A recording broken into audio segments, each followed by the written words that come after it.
Okay, so where are we? Oh shoot, I dropped. There we go. Hello, everybody. President Sunday here. I am joined today by Mata Gajinka, who is finishing her PhD specializing in international political economy. Am I getting that right?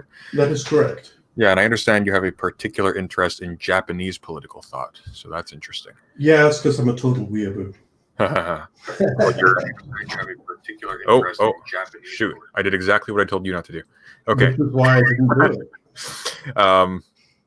Anyways, I think you're in good company as far as the briefing is concerned here. So to get right into it. So obviously the title of this conversation is The Utility of a Marxian Analysis. That is correct.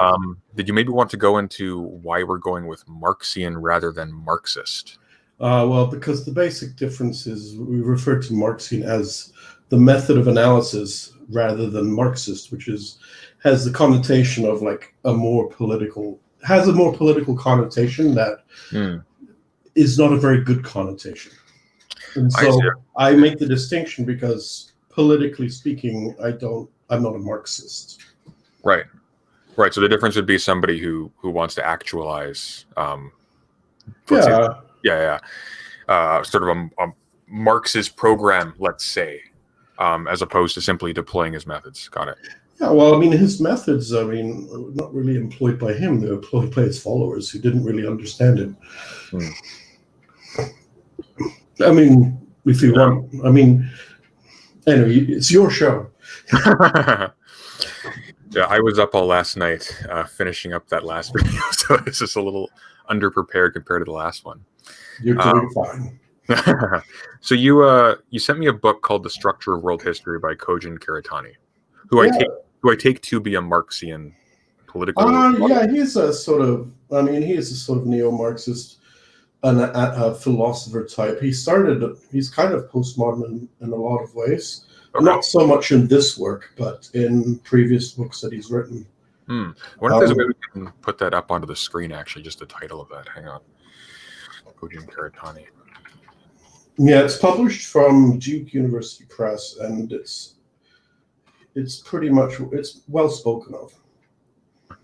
Okay, I won't bother with that. It's going to take forever to figure this thing out. Yeah. All right. So, oh shoot, where are we again? There we go. Okay, so the book is Kojin Karatani, The Structure of World History. Yes. Right. So I only had a chance to read a little bit of it. So it's a critique of Marx. It's more of a critique of Marxists than Marx, although he does make some really quite straightforward criticisms of Marx's work himself. Okay. But his largest target is Marxists. So what is he targeting in Marxists? Well, when you look at your stereotypical Marxist today, they go in, they've read the Communist Manifesto, probably not the entire thing, maybe bits of it for some kind of political science class, and then they think they understand. And they all have the same kind of solution to what they see as economic inequalities and class conflicts, and their solution is always revolution and overthrow the system. And Karatani is basically saying that this is a wrong approach because they don't really understand Marx's analysis of capitalism, which of course was written 20 years after the Communist Manifesto was. So his target is that his point is that Marxists keep on making the same old mistakes over and over and over again because they don't really understand what they've read. Yeah. I've been meaning to get to Capital for a while. I've got the little Oxford abridgment of the first volume on my shelf, which I'm told isn't that great, but it's dense, and I do not pretend to have read all of it. There are people who have. Yes. So I'm not, as I've just admitted, not very well read into Marx. I think I've read the Brumiere and a couple of other little things for political science classes here and there, but I'm not very much up to speed on what the actual sort of shifts are between the Communist Manifesto and Capital. Well, to understand, by the way, the Communist Manifesto is not a good example of Marxist writing. And actually, it was mostly not written by Marx, but rather by Engels. who nevertheless did follow many of Marx's ideas, not least of which was this notion of the dialectic, the historical dialectics that he got from Hegel, while all the way critiquing Hegel, right? Right. And basically, he posits a particular form of stage theory. Stage theory is a theory that explains human development and human evolution, social evolution, not biological, in terms of societies moving through a series of stages. There are many such stage theorists. I mean, in fact, in the 19th century, stage theory was a popular way because Charles Darwin's Origin of the Species had just been published. And so academia really took to this idea of progress. Progress represents an improvement over the past.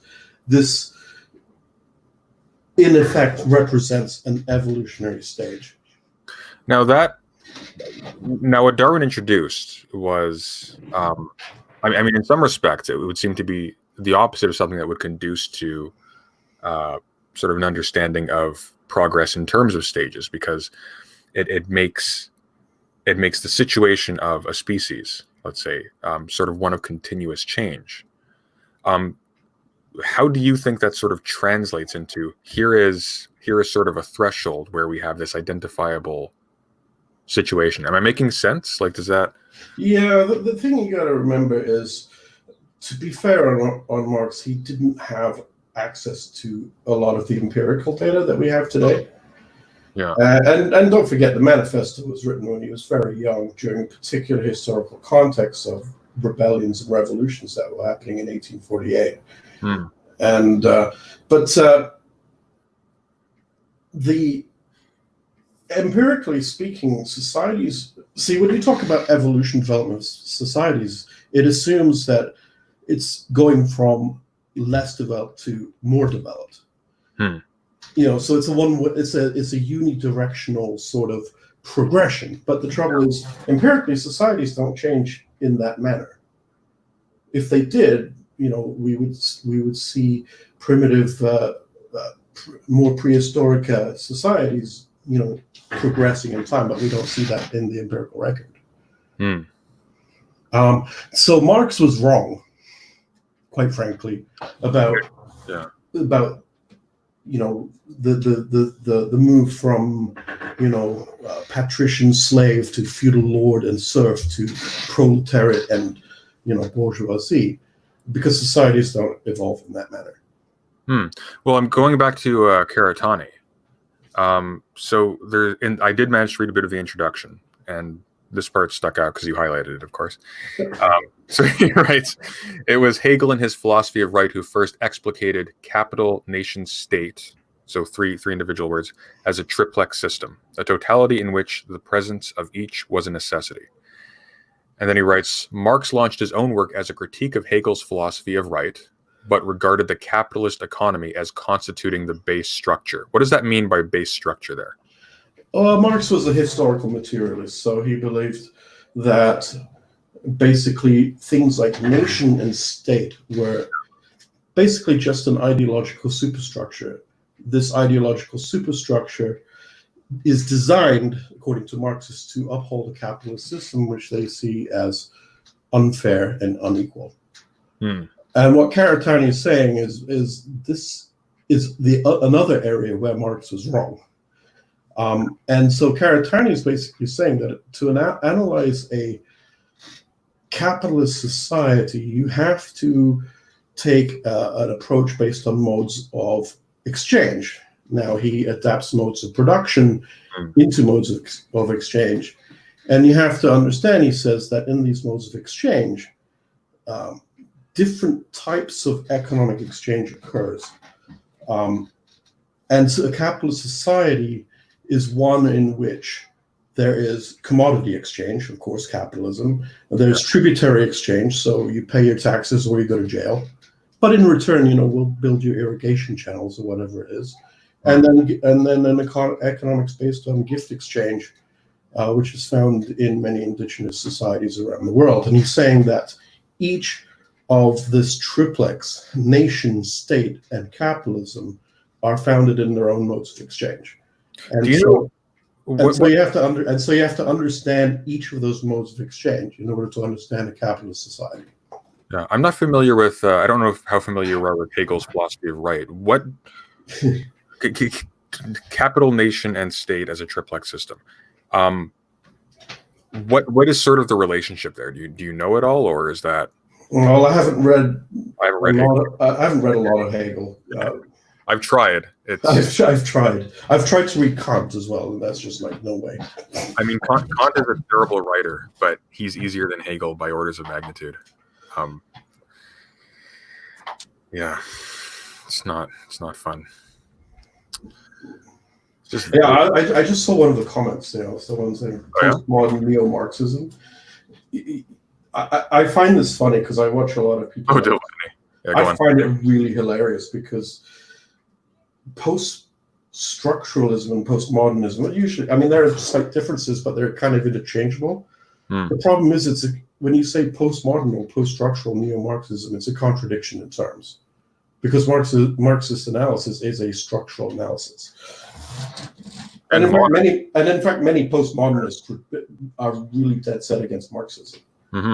Ironically. Yeah. Well, postmodern is also sort of a periodization, right? Like it's yeah. Whereas Marxism is of the modern era. Like it's still insisting upon insisting upon this meta narrative of exactly so. Yeah.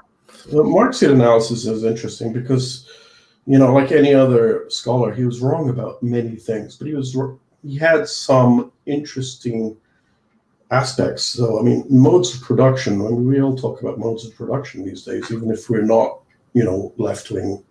Actually, I take back the left wing. We'll talk about left wing, right wing in a bit. But what was I saying? God, I'm sorry. I don't know. I'm so underslept, man. I was saying he had some interesting analytical sort of concepts, such as the mode of production. And I find from my own work that a mode of production approach is actually quite useful. Okay. I mean, a lot of people criticize it because they say, well, it's, it has this emphasis on material goods and economics that comes across as a little bit deterministic. And people say, well, what about ideology? How does ideology relate to societal change? And the thing is they're both related. Yeah. And I am a historical materialist, although I'm not a Marxist.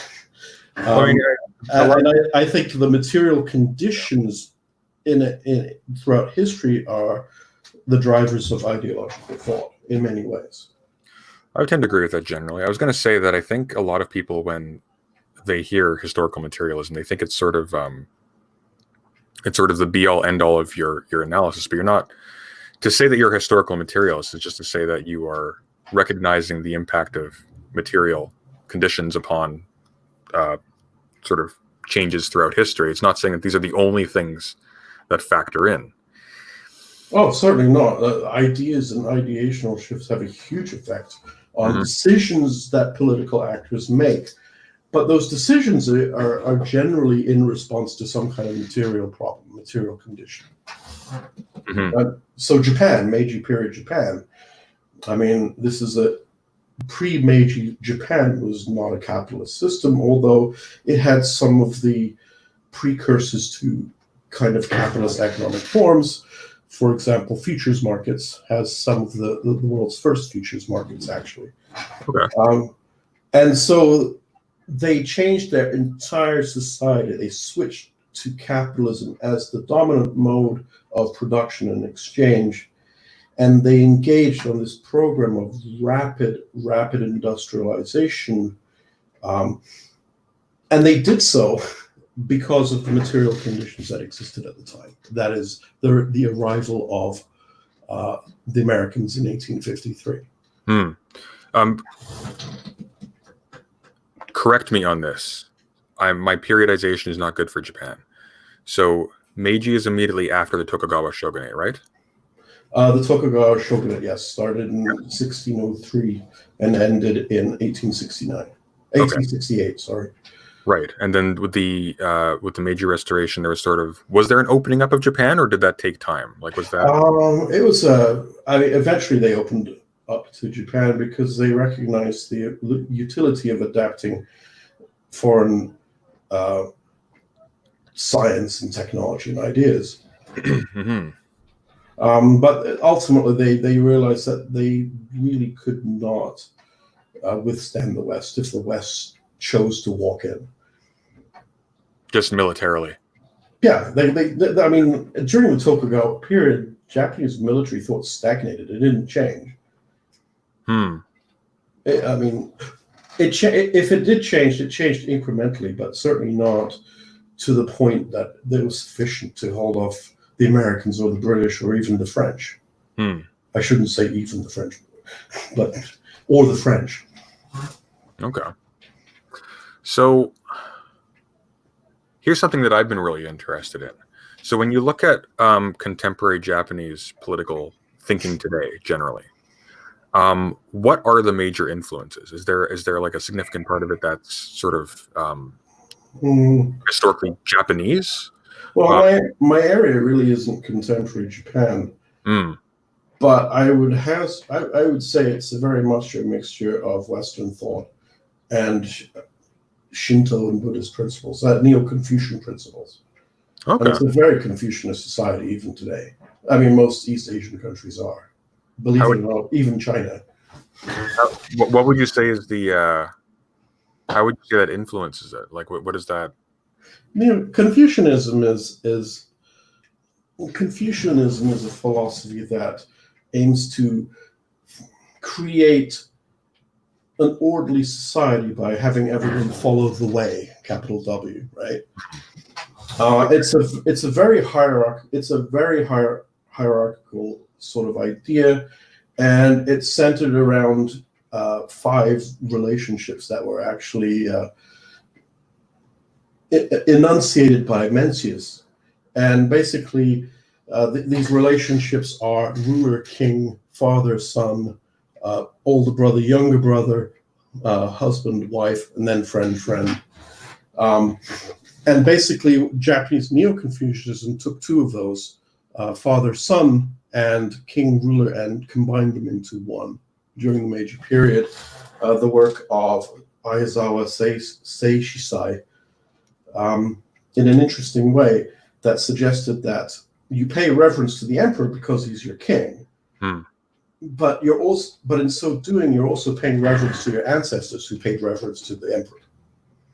And the reason why you do this is because the emperor is divine, and the idea was that nobles were also descended from the gods. And so you had Amaterasu, the sun goddess, who is waited upon by lesser gods who revered her. And so the idea that these Neo-Confucianists in Japan were trying to put forward is that we want to have a society in Japan that is entirely based upon this idea of an unbroken imperial line.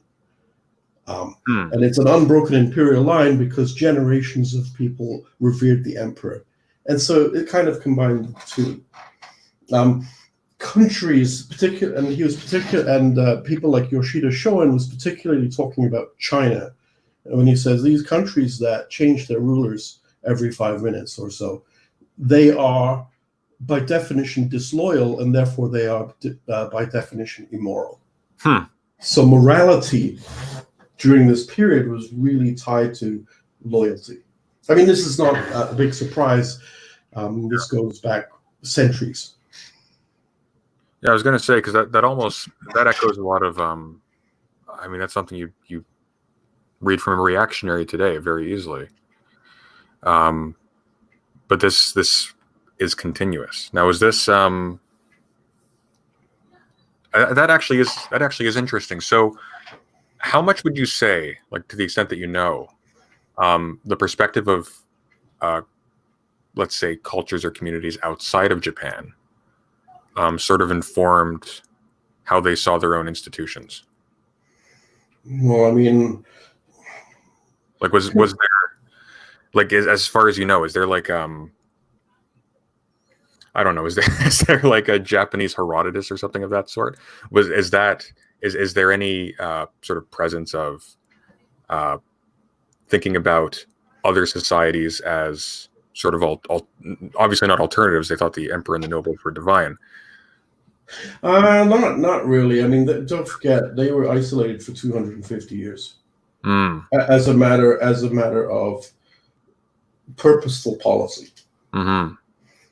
And the reason is because, first of all, it lent the shogunate legitimacy. Remember, Tokugawa Ieyasu basically took over in a coup.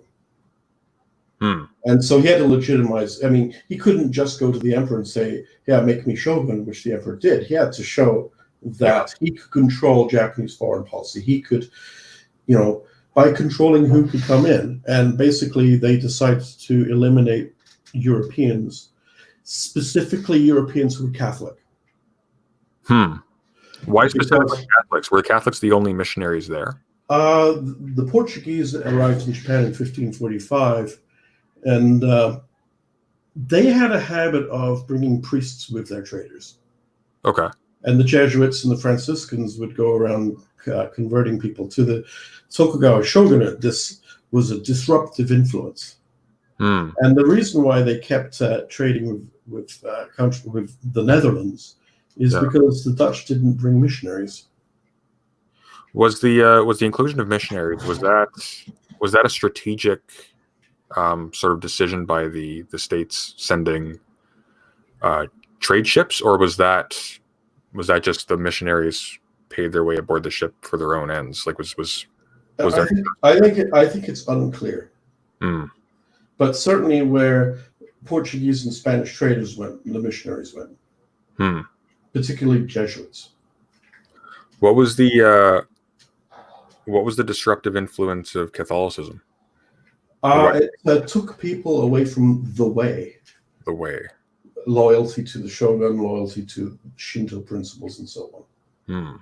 And politically, they had some rebellions that took place, particularly at Shimabara, which, of course, the Japanese didn't tolerate rebellion in any form. And so they decided to remove it from Japan entirely in order to, first of all, legitimize his ability to enforce the law, but also as a way of making sure that everything remains nice and Japanese and unchanging. So was this rebellion Christian in nature, or was it what was it? Yeah, it was. Well, I mean, it was about. It wasn't just religious; it was political. Yeah. It happened on the island of Kyushu, where we had some very big clans such as Satsuma, which would come up later. It was not just about religion; it was also about resistance to the shogun, because most of those Western clans were on the losing side of Sekigahara, and so they really were not fans of the shogunate, even though they had to, obviously obey. And so I would guess, because this is a bit beyond before my period, but I would guess that these clans would have rebelled much earlier if they could get away with it. So you get rid of the military threat, while at the same time getting rid of this disruptive influence. So I would guess there is probably quite a bit of politics behind it, rather than just simply, let's get rid of the Christians. Yeah. But they didn't care about the Dutch, because the Dutch didn't bring missionaries. Really? That's interesting. What was the so why was it just the Spanish, in your opinion? Do you have an opinion on that? Or? Well, it was the Portuguese mostly or the Portuguese in Japan. I mean, the Spanish were in Manila in the Philippines, and the Franciscans and the Jesuits didn't really like each other. And they didn't really get on. And so in this way, the Catholic Church was like a political entity as well. I mean, this is like no secret, right? And I've started saying, I'm going to stop. What was the? I'm just really interested in this particular topic. Do you know what happened with the policy against missionaries into the Meiji Restoration, did that alleviate, or was that? Well, I mean, after the expulsion of foreigners, Japanese people were forbidden from leaving Japan, and foreigners were forbidden from entering. Yeah. Period. Yeah. And this would, of course, prompt the Americans to show up and go, "Hey, why are you not helping our shipwrecked whaling ships?" Right? Yeah. Okay, so it wasn't. Okay. And I suppose there's also Christian elements in Marx, which is. Yeah, you don't see very many Christian influences in Marx, but I mean, he was a product of Judeo-Christian principles too. I meant sort of in a general sense, yeah. Yeah, I mean, it's difficult to say. I mean, he was quite careful, really, to focus his attention on capitalism. And what a lot of Marxists don't understand is that, in fact, in capital, production and labor weren't the central thrusts that he examined. The circulation of capital. It was about this fetishization of profit and capital. And basically, and this is what Karatani was getting at, basically, we have this phrase that we use a lot that came into existence fairly recently, the consumer society, right? Yeah. The thing is, in circulation of capital, for capital to circulate, capitalists need their workers to buy the products of other capitalists. Yeah. And so it's not true to say that you had a rejection of capitalism based on labor, and then later on this idea of a consumer society. Being a consumer and having consumers is a central idea of capitalism, right? Capitalism can't work if people don't buy products. And so what what Karatani was saying is these people who don't really understand Marx, they keep trying the same old, solutions, the strike or the general strike or the revolution, and it never works. I mean, there's many reasons why communism doesn't work. And he says, look, if you want to end capitalism, and for the record, I do not, but if you want to, there's better ways of doing it, such as through a boycott. No, I don't think many boycotts really happen, so I'm not sure how successful they might be. If that makes any sense. I suppose that would be my question then, because we're not just contending with individual states, right? Wherein a local population in one, let's say, township can just, if you can organize at that level, just sort of to boycott something, there will be buyers elsewhere. Sure. Yeah. Especially in a day and age where we live very much by neoliberal principles. Yeah. Including free trade. Although there does seem to be a push back against that, even from the right. I mean, right and left are pretty unhelpful terms anyway, because they don't really mean what they used to mean. Now, and by the right, you're referring to the far right, not No, I mean, the far right and the far left are the same. They just say different things, but in essence, their message is exactly the same. They're extremists, and it's so easy to be called far right in an effort to be silenced, right? Yeah. The truth of the matter is, I mean, if you were to ask me if I'm left wing or right wing, I think I'm somewhere in the center, but I think I do lean somewhat to the left, but only in terms of like the more traditional meaning of the word. So workers' rights, and that kind of blue collar jobs, the need for manufacturing and industry in order to have a functioning society where you don't have to necessarily pay out a lot of welfare, right? Yeah. But the left doesn't care about that anymore. The left doesn't care about working men, and the left is all about this nonsensical postmodern gender politics, which, quite frankly, I resent. And who is it that's looking after workers' rights now? It's the right. I mean, what the hell kind of clown world do we live in now? You know what I mean? So am I left wing or am I right wing? I don't know. And so I think these labels just don't mean anything anymore. Yeah. Well, it's somewhat perverse that the left wing is the only one that seems to explicitly reference class regularly, but they're also the only I mean, as you say, like there's difficulty with sort of applying a sort of a linear political spectrum to this anyways.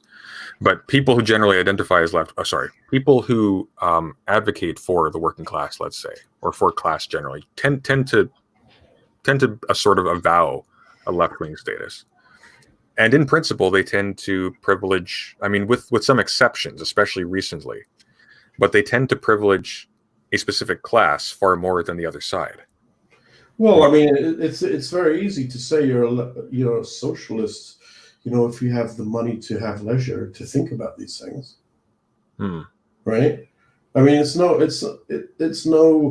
I mean, take Britain for example. It's no accident that the Champagne socialists are in London and not in the north where industry used to exist. Where Marx was kicked out of Germany, wasn't he? Not sure about that. Oh, my history's on that is really fuzzy. Yeah, me too.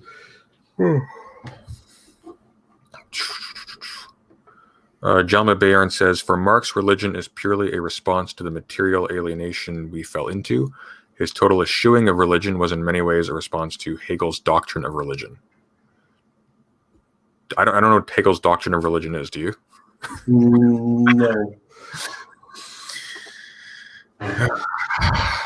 All right. The modern left called Marta's use of the phrase working man gendered and problematic. Well, bully for them. They can say whatever they want about me. I don't care. So the answer is yes. Yes, exactly. Yes. And it's funny because I used to be one of these. I used to be one of these revolutionary types when I was younger. Oh yeah, tell us about that. Oh God, do I have to? No, you don't. But it would be enjoyable. I mean, it's so weird. It's so weird. They call themselves activists. They're not activists. I was an activist. At least I tried to do something. Oh yeah. I used to, given my stance on radical feminism now, this might sound very odd, but I used to be a member of, in Victoria, British Columbia, I used to be a member of a group called the Status of Women Action Group. Okay. These were, I mean, this was like in 2000, so like 20 years ago now, and these were some pretty hardcore radical feminists, and what were they concerned with? Poverty, women's poverty. Oh, I see. Okay. And so we didn't just go out with signs that, made no sense whatsoever. We would actually try and help single mothers on welfare. Not get something that they shouldn't have, but get something that the regulations and the statute said they should have. Yeah. And welfare offices in Victoria are pretty shitty. I know I used to be on welfare. And so we would actually not just stage sit-ins, we would actually try and help women in poverty negotiate their way through the copious amount of forms. So we'd actually try and actually do something. We didn't parade around with pussy hats on. Right? Yeah. I mean, not this isn't to say that, some of my ideas back then were pretty far out there. Yeah. So, I mean, but you grow up. Yeah, I mean, to be fair, I mean that describes a lot of intelligent people on the left as well. But generally, they're the ones who work quietly because it's, I mean, by definition, they're not in it for show. I found really early on that you don't ask certain questions, such as, how do you pay for it? Pay for it in terms of social programs. I see. How do you pay for it? I mean, we were talking about a guaranteed minimum income way back when. Yeah. And the question that they always told me not to ask was, how do we pay for it? So as a political economist, or as a political scientist who focuses on political economy, Yeah. what would your answer to that question be? Don't really know, to be honest. Yeah. Because on the one hand, you are constrained with this notion of how do you pay for it. Yeah. But on the other, and also you're also constrained by certain collective action problems, such as free rider problem, right? If there's a public good that is provided and it's large enough that a person will think that his non-contribution will not be noticed, they won't contribute. And so in terms of a minimum income, there's no requirement to contribute in any way. So of course, no one's going to contribute if they don't have to, right? Yeah.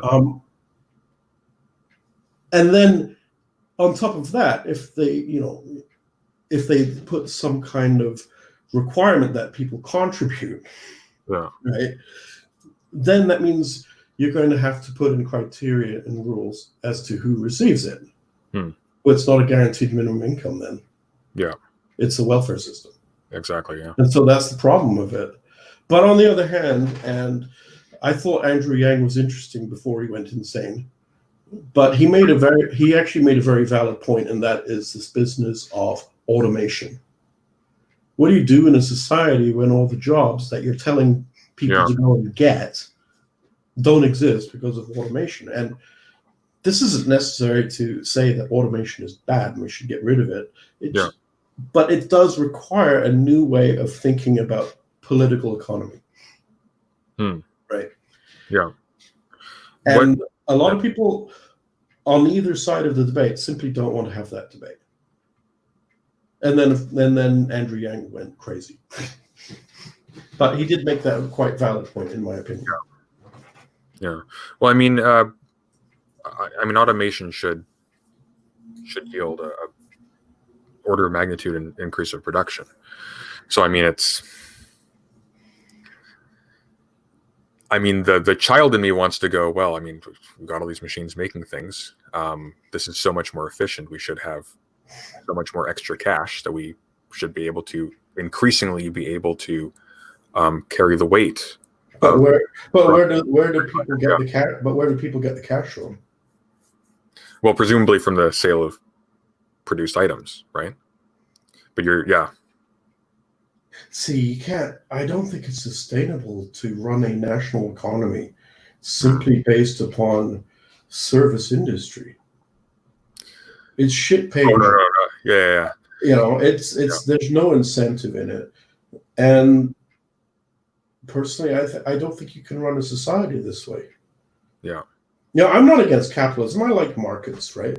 I think markets are great. I think the freedom to buy and sell what I want to, I think that's a great thing. And this might be somewhat controversial. I think international capitalism has become so unsustainable and really not that much helpful to ordinary people, because it's about neoliberalism and free trade. The invisible hand, right? Yeah. But what we've actually seen in recent years is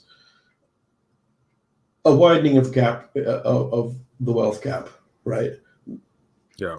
A capitalist system should not, in my opinion, this is just my opinion, a capitalist system should not disproportionately benefit billionaires at the expense of ordinary people. I mean, I don't care if someone's rich. I mean, if they've worked hard to be rich, that's fine with me. Yeah. Right? But you can't run a system on that and say, oh, well, we're going to move all our businesses abroad to lower our costs. I mean, how does that help the society that you're in? And we are a society. Well, exactly. And this is the kind of thing that really frustrates me about a lot of the people who are sort of in the middle right, let's say, is they'll treat they'll treat the political community, let's say, as if its sole function is to act as sort of a game board for them to play on. Hmm. And there's no sort of pressure exerted to actually contribute. That's sort of just assumed as a consequence of playing the game. But that doesn't always follow. Hmm. And I think especially the last couple of months have laid that bare, because it seems to me like the biggest hurdles, I mean, besides outright denialism, to respond to the COVID crisis has been people are too addicted to how they've been sort of engaging in trade, engaging economically, what have you, in order to respond to an event. Well, I mean, the COVID thing, I mean, it's a serious thing. It's a serious public health issue that does need to be fixed. Yeah. But this is the first time that we've voluntarily shut down our economy. But very late. Yeah, and very late, but it doesn't matter how late or early. This is the first time we've voluntarily done such a thing. We don't know what the results of that are going to be. I mean, there haven't been any studies on it because it's only just happened, right? We have no idea but I tell you this, things aren't going to be the same. And so I think that in a way, we're going to have to rethink how we do things. You don't think this will sort of fizzle out and we'll just drift back to where we were a couple months ago? I mean, it might. It might, but I don't think so. I don't think so, because the response of European countries, especially, and the United States, and to some degree Canada as well, has been to, pull up the drawbridge, right? I mean, and this is why Italy's so pissed off at the European Union at the moment, is because Italy's like, where's your solidarity now? Yeah. Right. And I don't think the EU is going to last much longer. But the point I'm trying to make is that we're not simply going to go back to the same kind of neoliberal free trade. There's no such thing as free trade, first of all, because it's the state that sets the term of it. Right. So things have to change, and so in the absence, I mean, you have businesses leaving China now. Right, and they're going back to the United States, and like I said, automation is going to happen. We have to rethink how we're going to do things. Yeah. Now, I'm not suggesting, as a political statement, I am not suggesting redistribution of wealth. That doesn't work. What do you think of? I've seen a lot of posts by people who are saying that, and articles actually about how, for example, the COVID relief funds, which I'm really skeptical of this, but the COVID relief funds are sort of the first practical experiment we've had into a universal basic income. I've heard that. I mean, I don't know if it's true or not. It could be.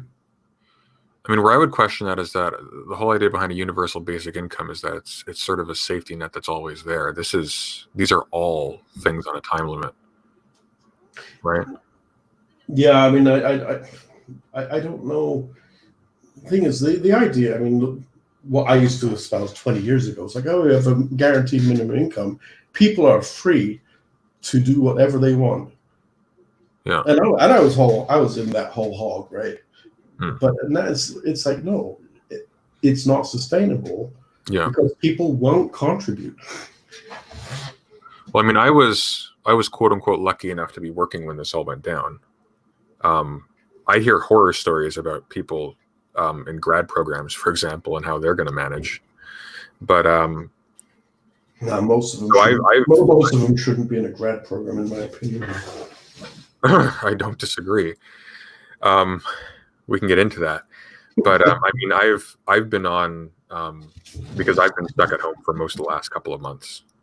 And you don't get more productive. You don't get more spontaneous. You lack all structure, and you just sort of melt. It's actually not really good for making people move at all. That I mean, it's desperately uncomfortable, and there's a certain extent to which it's also often cruel. But you need to have necessity to make you get up on time, basically. So, Well, I mean, I think we're at a God, I can't talk. I think we're at a real crossroads. I don't think life will go back to the way it was. do you have any projections? No, What do you I think is going to change? don't really have enough information to make any projection. Fair enough. We simply don't know. Yeah. I mean, what are the consequences of voluntarily shutting down your economy? We've never done it before. Yeah. Well, I mean, going forward now, we'll have the history of having done it before, so that's something. Yeah, you know, I'm not very optimistic, I gotta say. Oh yeah. Yeah. What makes you? I'm not optimistic. No, I think, and I've been saying this even before COVID, I think we're in a period of change anyway. The global system's changing. I mean, in a way, I almost wonder if COVID. I mean, it sounds like a terrible thing to say, and it kind of is on some level.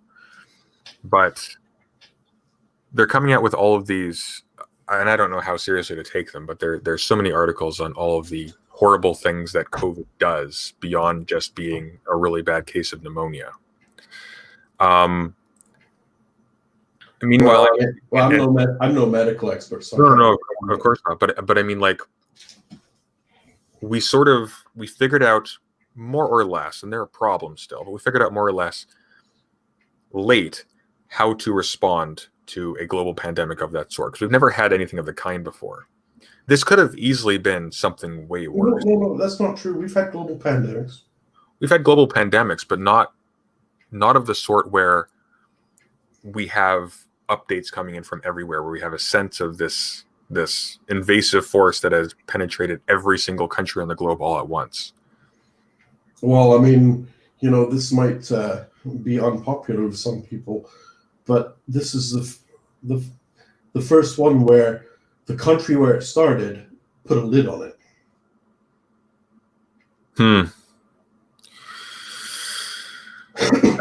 I don't know if that's too unpopular with this particular crowd, but yeah. I mean, I don't know. Yeah. I mean, I heard, and I don't know if it's true, and I preface what I'm going to say with that. I don't know if it's true, but I heard that if the Chinese had let the world know just 3 weeks earlier, they could have saved 95% of the infections. Now, I don't know if that's true. How many people were infected in the 3-week span? At least judging by their numbers, it was. Well, I mean, that's why you know. Yeah. But there is a simple truth: is they knew about it and sat on it. I haven't followed this too closely, like locally within China. Do you know? And I don't know if you have either, but do you know if it was specifically the local governments that sat on it, or were the higher ups made aware early on? Local governments in China are not autonomous. Oh, they're not. I was under the impression they had sort of some level of. They kind of do, but yeah. The thing that you have to understand about China is they have state institutions, they have party institutions. It's the party institutions that matter the most. And so, I mean, sure, there's probably local government that takes care of local issues. I mean, a country the size of China, it would be virtually impossible for a central government patient to micromanage everything. Yeah. But on the other hand, you know, the actual power is not vested in the local governments, but in the Communist Party. The Communist Party, yeah. Yeah, the Communist Party. I mean, we have this facade of there's this phrase of capitalism with Chinese characteristics, right? Yeah. I mean, they are a communist state. Yeah. This isn't a country where they have free markets. Yeah.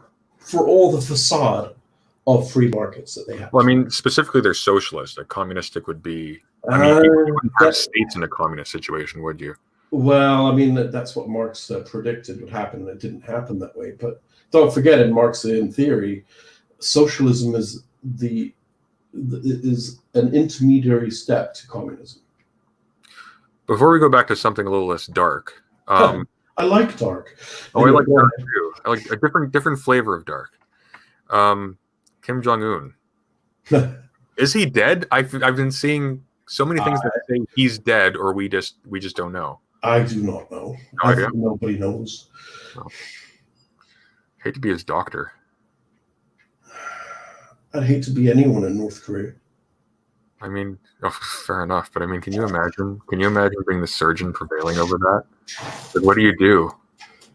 You just run from the building when he doesn't wake up? I don't think you're going to get far. They'll set the pack of dogs on you. Yeah, I don't know. But if he is dead, then his sister will probably take over, and hopefully she won't be. Actually, she'll probably be more of a bitch, to be honest, in my opinion. More of a bitch than Kim Jong-un? Yeah, probably. He wasn't. I've been reading that a lot of the people, because I hadn't paid attention to this for really years, but a lot of the people that were said to have been executed by him turned up alive. Well, I mean, I had read that, and it just goes to show you can't believe everything you read. Yeah. So, you want to talk about grad students? Oh, grad student. Yeah, we planned for an hour, but I can talk for longer. Yeah, by all means. As long as I'm fine with talking. I can, as my mother always used to say, I can talk the hind leg off of a donkey. There you go. I love those old Englishes. And by the way, I may live in Canada, but I'm English to the core. But you're what? English to the core. Oh, yeah. Well, I think that's everybody in Canada who still has a soul. Well, unless they're from Quebec. Anyone from Quebec, I'm just kidding. No, I'll take that flattery. Okay. Are you from Quebec? I am originally from Quebec. Oh, you poor thing. When I was like 5, so. Oh, you poor thing. I just have these dark Lovecraftian monolithic memories of this big blue city in the winter. It's terrible. You know what? I'm in Ottawa, and Quebec's just across the river, Gatineau. And I went there once, and it was like, I never went back. Gatineau is just an awful place. The food's good. It's like McDonald's on steroids. Yeah, but not really worth my while to cross the bridge. Well, you're wrong, so we'll just have to leave it. Spoken like a true Quebecer. Anyway, so here's my general assessment, just to sort of give you a launch off of. I was in a seminar last year, not as a graduate, and this was an upper level seminar. I was allowed in by permission of the professor, and it was a general survey of political theory. So just of the mainline political theory, and the idea was, just to go back on these thinkers that you really should have been engaging with for years, and then to sort of engage with them with actually a really well-known international relations political theorist, largely critical of international relations, but a very well-known political theorist in IR. Well, I mean, IR is related to IB. Well, he's this is Robert Walker, and he's very critical of international relations as a discipline insofar as it tries to substitute itself for mainline political science. Well, it's not a discipline. It's a something. I mean, it has its own literature. There are sort of general. One of the first seminars I took when I got to Carleton was my IR stream, and the very first thing we started talking about is IR a discipline? And I don't see that it can be really classed as a discipline in and of itself, given the multitude of approaches contained within it. How about given the absolute lack of discipline? I mean, it's ridiculously based on common sense. Common sense. Wow, you're optimistic. In the sense of people will reference Thucydides as the beginning of their discipline, but they won't actually have read him or something like that. Well, I think people like E.E. Carr have probably read him. Oh, absolutely. But I'm talking about sort of the main line of international relations theorists today. But we're digressing heavily. The basic. Okay, digress away. Anyways, long story short, we had to go around the table and sort of give presentations on these thinkers and discuss them. So, for example, these are grad students. These are people who have been, at minimum, studying political science for 4 years. In all likelihood, the average graduation is after 6 years. So in all likelihood, let's say 5 years, sort of median between the two. And either they didn't read the book, and it's not a long book, and it's basic, you should have. These are grad students. Or, this was my favorite response ever. What did you think of John Stuart Mill's second treatise on government? It was really, really sexist, and that's all they got. That's all they got. Oh God! Like, people are going through this. They're getting funded at this level. Keep in mind. Like, no. The most of them should not be. I agree, but it amazes me just how many people are, like, our intellectual elite, the people who are carrying forward whatever you want to call it, a discipline or what have you, can't be bothered to learn the bare minimum it would take really to succeed in a first-year survey class. It's ridiculous. Well, I mean, you're talking about master's level, right? Master's and PhD. In PhD, when I did my IR seminars, we didn't really talk about a lot of this. So we talked about IR theory. Mm. But yeah, I mean, there are so many people who I've listened to talk who truly believe that empirical data doesn't matter. Yeah. They truly think that they're contributing to IR or political science or sociology or whatever discipline it happens to be by breaking it down, deconstructing, right? Yeah. But don't apply the same criteria of deconstruction to their own beliefs, right? Yeah. And this is why postmodernism and poststructuralism is just so, it's not helpful, right? Because I'd walk back a little. I challenge that a little bit. I think it's helpful insofar as if someone is taking something as sort of a natural part of the political landscape, as something that's essentially always there, and you can show that it emerged at a particular time, and you can sort of walk back from that to show how. I mean, that's what we're supposed to do, and I guess postmodernism has some utility in forming hypotheses, but the people who use postmodernism don't do that. They rather ironically treat it as gospel truth, which is weird because I had to read an article for one of my seminars, for example, on postmodernism, and the first thing that this guy, I forget who it was, but he wrote in his article was, we can't really define postmodernism and poststructuralism because that goes against postmodernism. And I'm like, what the fuck are we here for then? Pardon my language. Heisenberg asks, what is the difference between postmodernism and poststructuralism? I mean, I haven't answered that, but I'd like to go first if you feel like. I tend to use them interchangeably. I mean, they're completely related, and the basic premise of both is you're critiquing a structuralist explanation, which is why I said earlier the term Marxist postmodernist doesn't make sense, right? And it's both, and they're basically founded on this idea that there's no such thing as objective truth. There's only interpretation, right? So everything is subjective. They talk about subjectivities, right? And the problem then, as people like Habermas points out, that, and he's not a postmodernist, but he is a critical theorist, and he says, well, you have no way of assessing any kind of truth claim if there's no agreed upon way of doing so. And he takes that straight from Kant.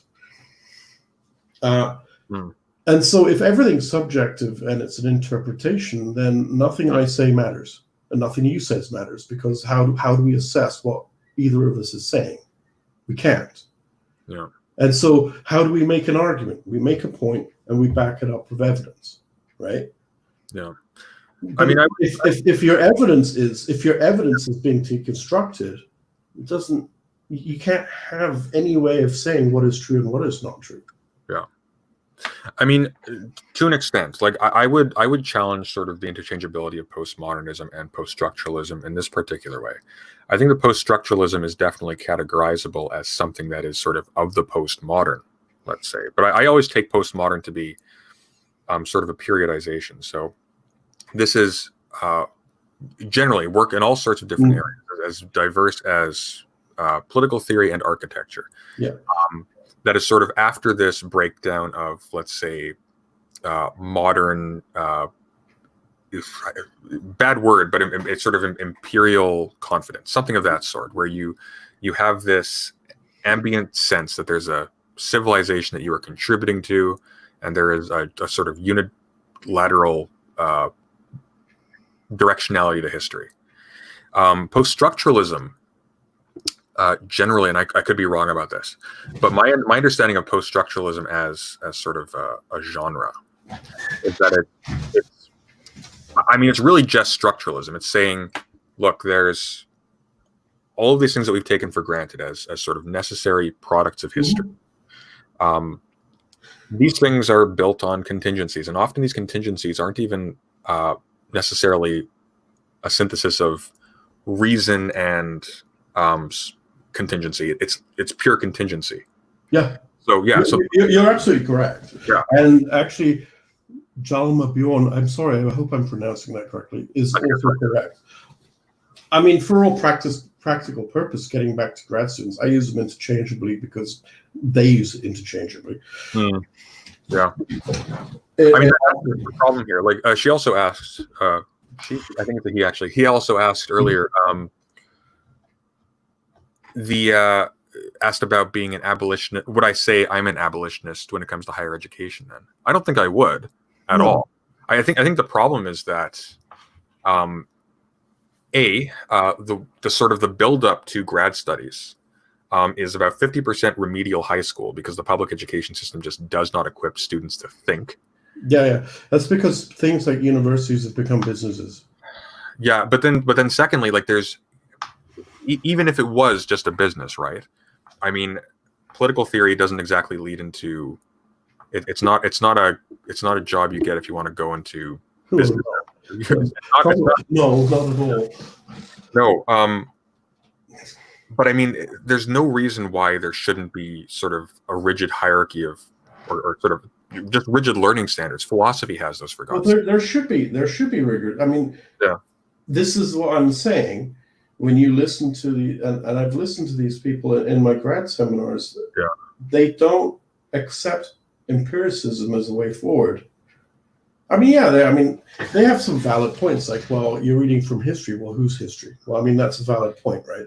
And so there's a methodological way around that, is you read many different people, and if they all say the same thing about a particular event, chances are they're correct. The trouble is, it's a very inductive thing rather than a deductive thing, right? And this goes for academia, generally speaking. You think political economy isn't even something that's taught at my university? I think there is occasionally a single that introduces you. I think it's like Principles of Political Economy or something like that. But what would you say? Because you've been in several different departments now. Because I think where were you in your undergraduate? Were you just in plain political science? Oh, I did. I actually went into political science for my PhD. Okay, where were you before? In my undergraduate, I did a double major at the University of Victoria in Pacific and Asian Studies and Anthropology. Oh, we're from the same place. Yeah. I think you mentioned that years ago. Yeah. Yeah, and interesting. So I come from. So you've seen both. Yeah. Where's worse? Depends on what. I don't. The anthropology department at Carleton is not as good, in my opinion, as the one at the University of Victoria. Really? I've actually never been in the anthropology department here. The thing is, Carleton University specializes in two things. Specializes in political science and other public policy type things, and engineering. Yeah. I mean, it has different departments. So it has its psychology department's pretty decent. Sociology and anthropology is decent, but the University of Victoria is more known for anthropology than it is for political science. Hmm. Now, this is not to say that the political science department at University of Victoria is bad. Yeah. Well, I would almost venture to say, like, in large measure, it's not even a political science department. It really is a political theory department. Yeah, and there is a big difference there. totally. I mean, there are exceptions. There are a few professors there who do sort of teach. I mean, the difference would be political theory is, I think it takes over the job of political philosophy, but sort of relativized. It doesn't come with all this metaphysical baggage where you have to say there's a teleology or an ultimate good that we must aspire to. It's basically started with Machiavelli. It's like, look, communities emerge by processes that are not guided by some higher metaphysical principle. And so you have to learn what the actual principles are and go from there. Then you can sort of do it as a science in the modern sense. It doesn't begin this way. As you can study things like what causes communities to dissolve or to splinter. What do they need to survive? Things of that sort. Political theory. Sorry, I lost what I was saying. Yeah, so we don't actually go into that much at all. When, to the extent that we do, it's largely in things like Chinese politics, and that typically takes the form of a history course, which is fine. Yeah, generally speaking. Yeah, which is fine. But I mean, I took a seminar last. Actually, it was cut short because of the pandemic, and this was sort of cross-listed with the law department. And I talked about how bad political science students were, grad students. This was night and day. Like you brought in law students in, and it was best seminar I ever took. It was fantastic. Well, I mean, a multidisciplinary approach that has a lot of utility. Yeah. And this isn't necessarily just for the political science. This is just a consequence of how academia has developed since the 19th century. Right? I mean, what do economists study? Economics. What do political scientists study? Politics, right? Yeah. What do sociologists study? Sociology. What do anthropologists study? Societies that aren't Western-based. Yeah. Right? And so we have the situation where you have these discrete disciplines within academia. Yeah. None of them really crossing over and connecting in any way. Yeah. And the problem is when you stick to one perspective, you end up with a rather distorted view of what reality is. Well, it seems like what the universities have sort of forgotten is that their job, I mean, their role, let's say, is not just to provide area studies, right? Like, it's not just to say you can take this course on this aspect of theory and on this aspect of theory, and you can study the politics of this country over here.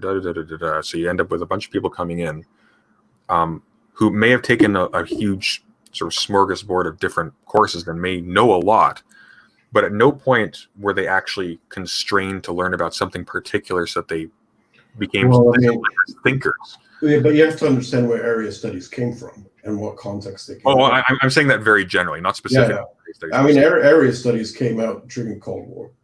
Yeah. As a way for, particularly in the United States, more so in the United States than anywhere else, really. Yeah. And really to provide government and civil service who deal with other parts of the world, knowledge of that part of the world. Yeah.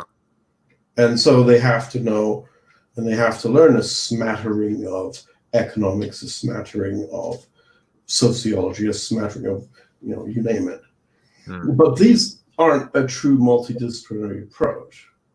No. I use a multidisciplinary approach because I think that provides a better picture of what reality is. Yeah, I would agree with that. I mean, I think it's not even just a matter of getting a picture of what reality is. It's about producing people who are sort of grounded enough that they can synthesize these different areas of thought, because they're useless in isolation. They end up splintering off and they go into cuckoo land really fast.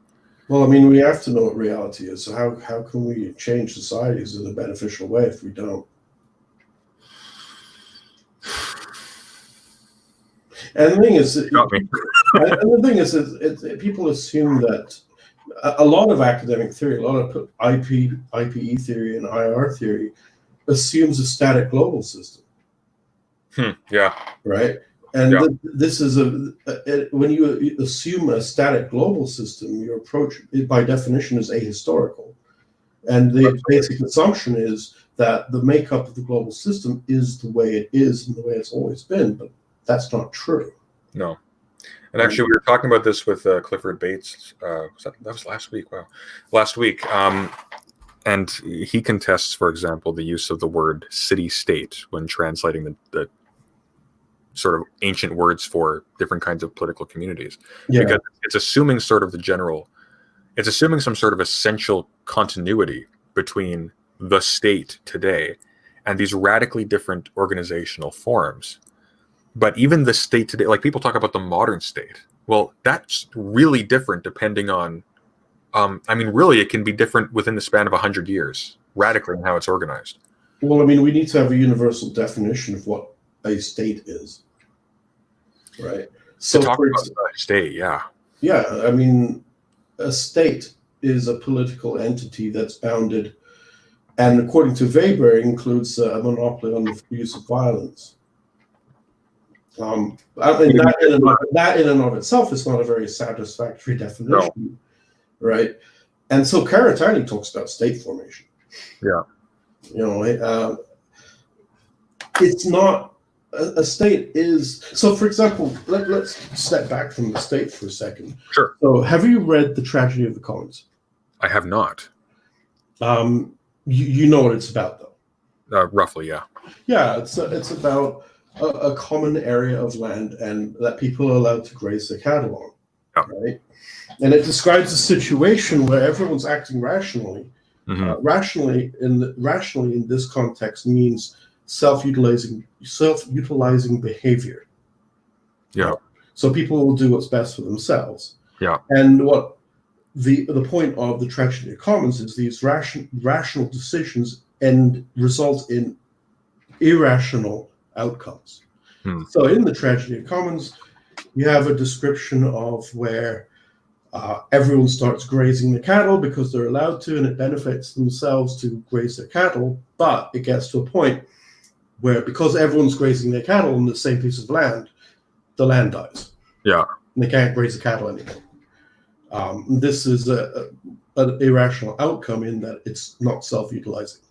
And so in the delivery of a public good, people, according to Mancur Olson, you have to solve the collective action problem that is inherent in the Tragedy of the Commons. And how do you do it? You do it by putting in place rules.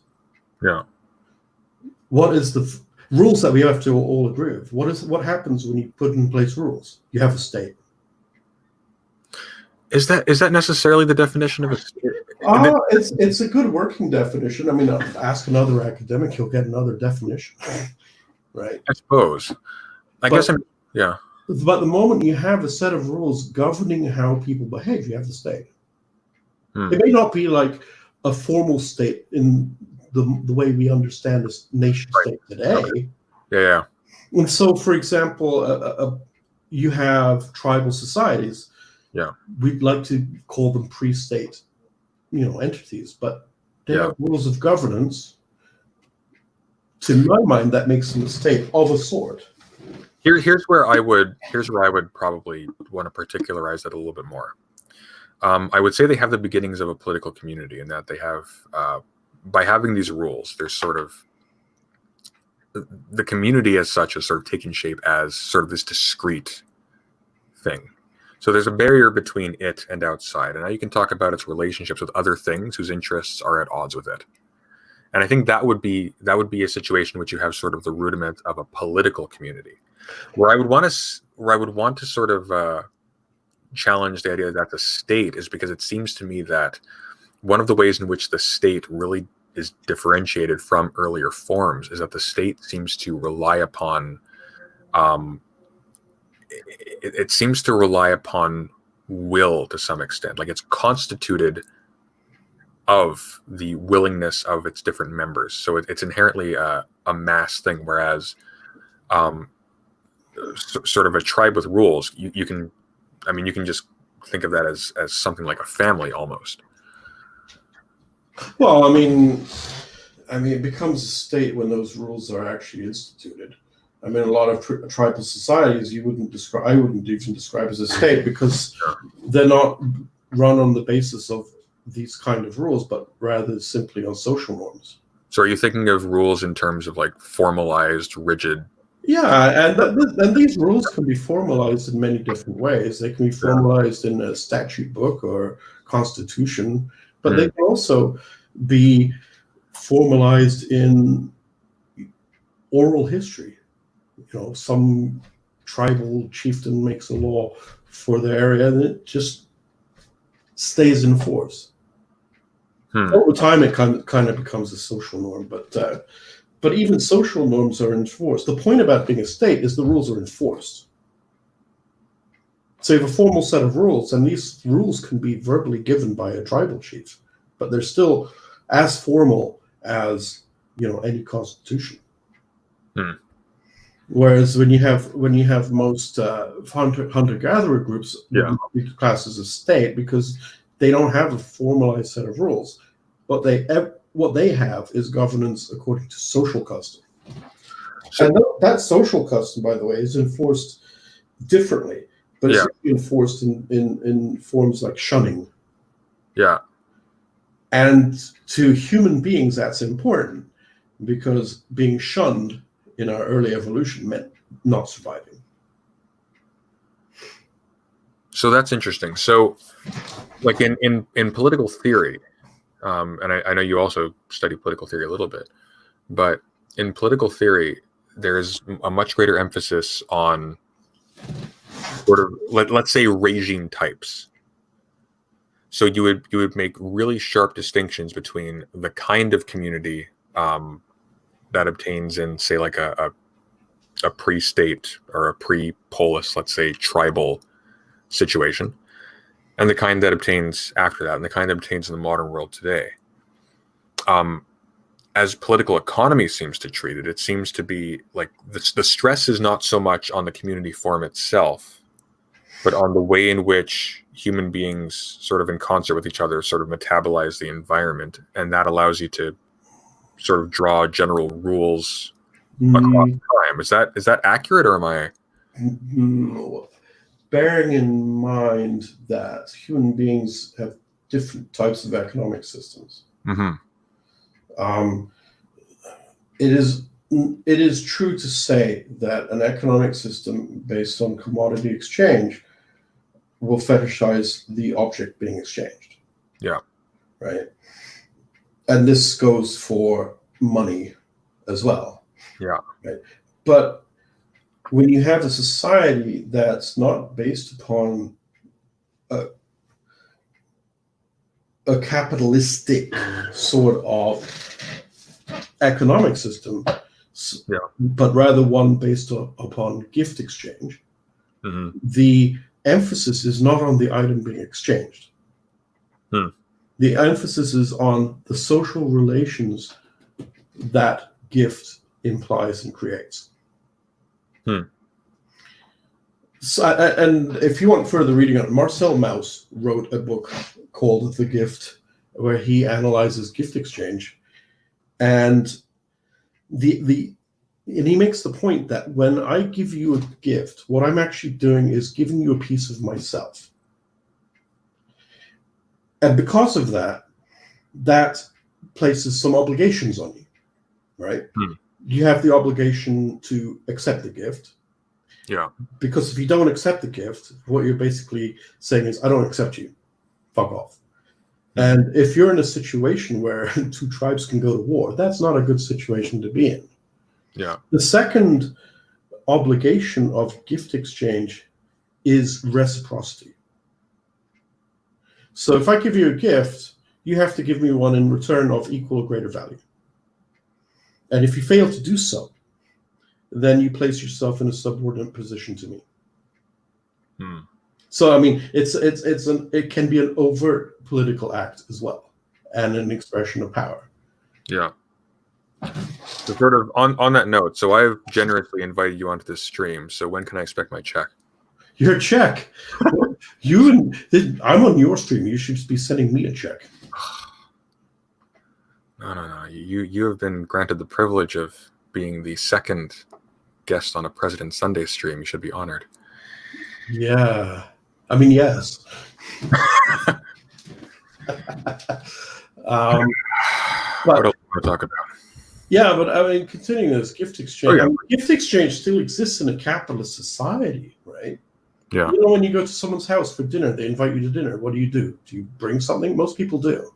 No. Why? Am I supposed to do that? Shoot. Well, I mean, most people. I mean, this thing is, it's not an obligation laid on you by law. Mm-hmm. That you're going to go to jail if you don't. Yeah. And it doesn't exist in quite the same way as it once did. But most people will take a bottle of wine or something, Yeah. to express their gratitude. That's because when I invite you to dinner, I'm giving you a gift, so you're obliged to return that gift, right? Yeah. And it's not something that I say to you, I'm going to give you dinner, so you have to bring something or else. That would be an example of tributary exchange. But in gift exchange, there's this kind of spirit to the gift that lays a set of obligations that if I don't bring a gift when I'm invited to dinner, I feel guilty in a way. You know, and it doesn't happen, and it doesn't happen this way in the same way in all modern societies, obviously, right? I'm talking about a general type. Yeah. And this gift exchange is, say, Jalma Bjorn, for dinner, wine or flowers, it's kind of it's a way of reciprocating. Yeah. And sorry, go on, please. And you find this kind of exchange a lot in agricultural communities. I mean, you find it everywhere, but you find it primarily in more agricultural communities. Now, I've lived in an agricultural community, and often people will say, here's some apples, and they go, oh, here's some peaches, or whatever it may be. And no one's thinking about, oh, you owe me 50 quid. Right? I mentioned tributary exchange, and this is the second mode of production, mode of exchange.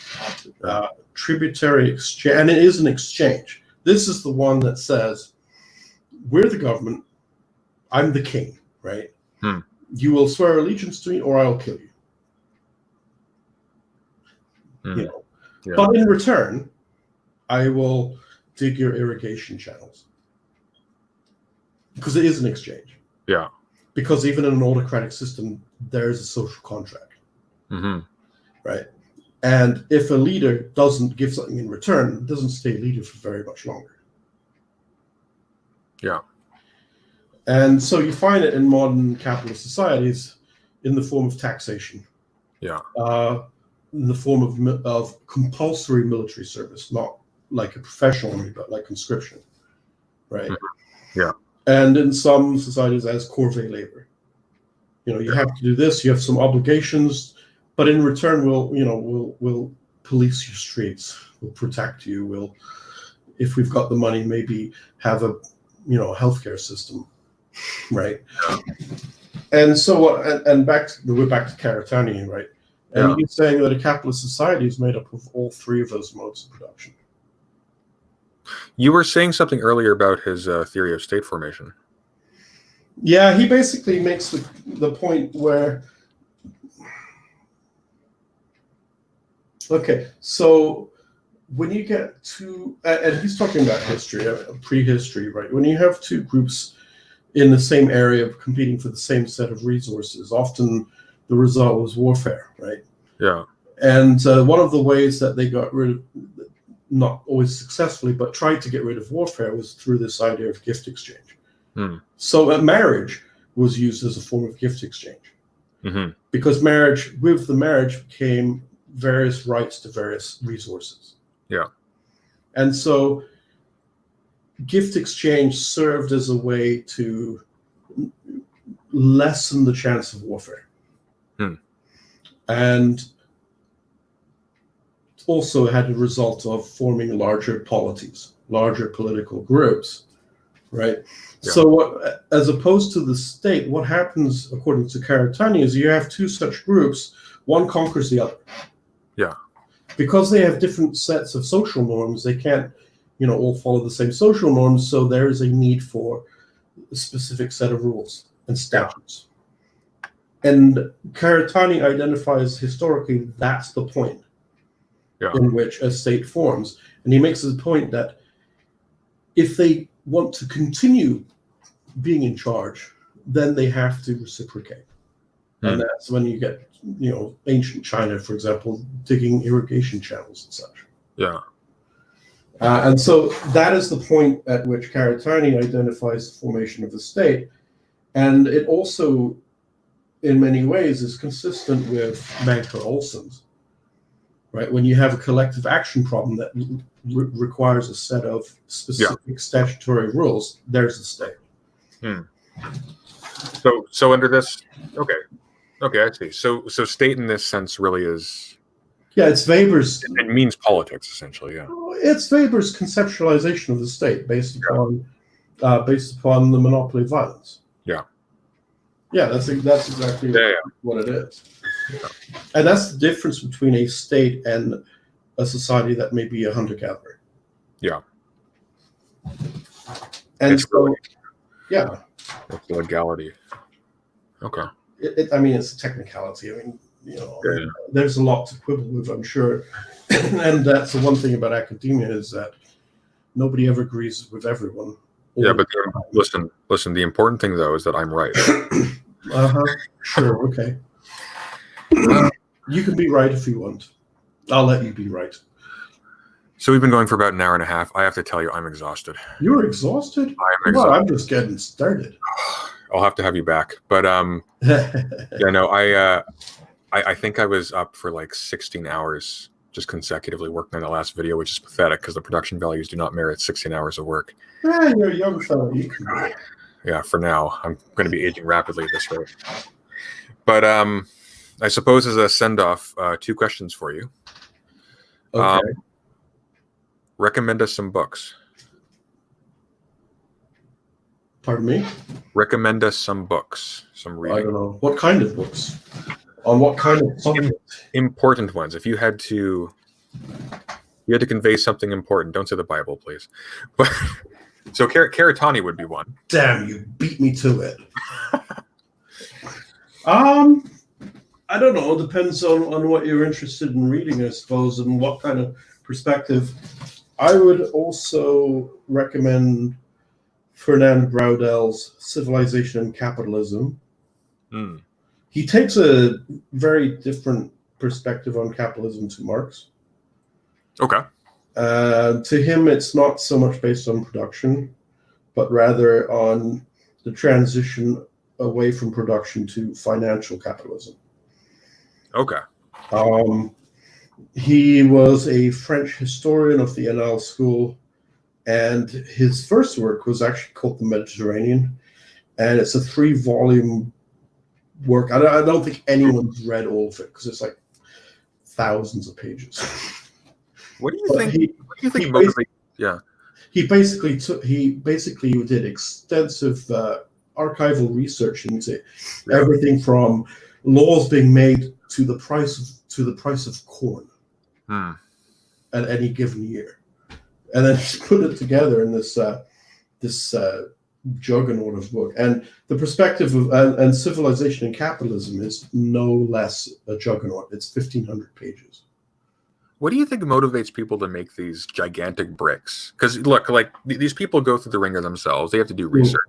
Yeah. They know nobody has enough time in their life, even back when they were writing, to go through 16 Bibles to pick out one little thing. It's like, the third volume of Capitalism and Civilization and Capitalism is kind of important because he talks about what a world economy is. And a world economy is a very central part of what kind of research I do. If you're interested in things like hegemonic change and hegemonic shifts over time, I would recommend The Long 20th Century by Giovanni Arrighi. Arrighi was one of those neo-Marxists, but also very central to world systems theory. I don't know. There's a whole bunch of books. Read your Locke, read your Hobbes. read the basics. Our audience, read Locke.